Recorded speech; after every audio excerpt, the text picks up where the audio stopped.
ఓడిపోతే సిచ్యువేషన్ ఎలా ఉంటుందో పాపం ఇప్పుడు బెంగాల్ దీదీగా పిలుచుకున్నటువంటి మమతా బెనర్జీకి అర్థమైనట్టే తెలుస్తుంది. ఫలితాలు వెలువలి పట్టుమని నెల రోజులు కూడా కాకముందే అంతర్గత విభేదాలతో పార్టీ సతమతమవుతుంది. అధినాయకురాలు మమతా బెనర్జీకి పార్టీపై ఉన్న పట్టు సడులుతుందా అనేటువంటి సంకేతాలు స్పష్టంగా కనిపిస్తున్నాయి. 50 మంది తృణమూల్ ఎమ్మెల్యేలు ఆల్రెడీ రహస్యంగా సమావేశమై తృణమూల్ని విడిచిపెట్టి సొంతగా ఒక కుంపట పెట్టుకోవాలని ట్రై చేస్తున్నారు. ఆ విశేషాలేంటో ఈ వీడియోలో చూద్దాం. వీడియోని కంటిన్యూ చేయబోయే ముందు మర్చిపోకుండా సబ్స్క్రైబ్ చేయండి. బెంగాల్లో అందరూ అనుకున్నట్టుగానే జరుగుతుంది.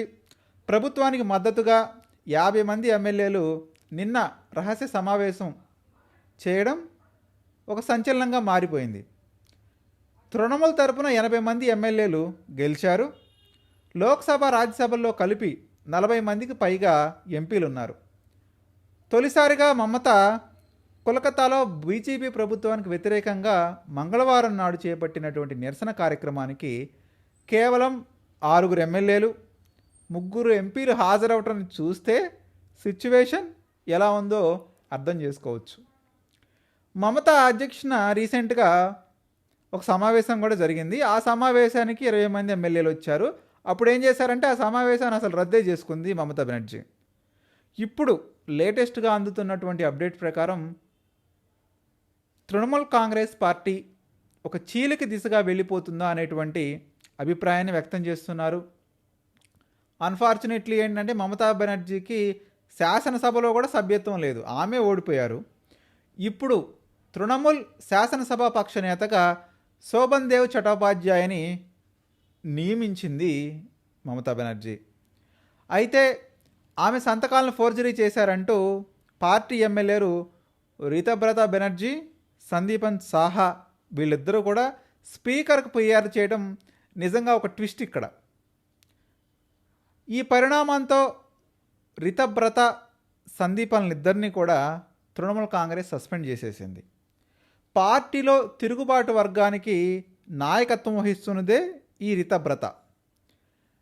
తృణమూల్ కాంగ్రెస్ ఏదైతే చీలిక వర్గంగా చెబుతున్నటువంటి 50 మంది ఎమ్మెల్యేలు ఉన్నారో వీళ్ళందరూ కలిసి రితబ్రతను శాసనసభకు నాయకత్వం వహించాలని కోరుకుంటున్నారు. దాదాపు 50 మంది ఎమ్మెల్యేలు కూటమిగా ఏర్పడటం, రితబ్రత వాళ్ళకు నాయకత్వం వహించటం, 3/2 శాసనసభ్యులు మద్దతు కనుక ఉంటే వాళ్ళకి ఎటువంటి అనర్హత వర్తించే అవకాశం ఉండదు. అంటే తృణమూల్ వర్గం నుంచి దాదాపు 53 మంది ఎమ్మెల్యేలు సపరేట్ అయిపోతే గనక ఆటోమేటిక్గా వాళ్ళదే అసలైన తృణమూల్ కాంగ్రెస్ పార్టీ అవుతుంది. ఇలా ఉండగా నిన్న 50 మంది ఎమ్మెల్యేలు సపరేట్గా సమావేశమయ్యి కునాల్ ఘోష్తో కూడా విభేదాలు ఉన్నాయి కాబట్టి పార్టీకి తెలియకుండా మనమందరం సపరేట్గా ఉండి రితబ్రతను శాసనసభా పక్ష నేతగా ఎన్నుకోవాలి, అప్పుడే పార్టీ బతుకుద్దు కానీ లేకపోతే బతికే అవకాశాలు లేదు అనేటువంటి ఒక సంచలన నిర్ణయానికి వచ్చారు. 100 మంది కౌన్సిలర్లు ఆల్రెడీ రాజీనామా చేశారు.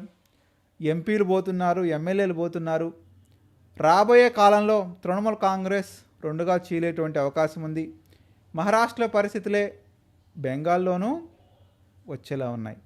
ఇక దేశవ్యాప్తంగా నేను ముందుండి నడిపిస్తానని మమతా బెనర్జీ ముందుకెళ్తున్నారు. ముందు ఇల్లు చక్కబెట్టుకొని తర్వాత బయట సంఘాన్ని చక్కబెట్టవచ్చు అని బీజేపీ పార్టీ సెటైర్లు కూడా ఇస్తుంది. మీరు కూడా మీ విలువైన అభిప్రాయం తెలియజేయండి.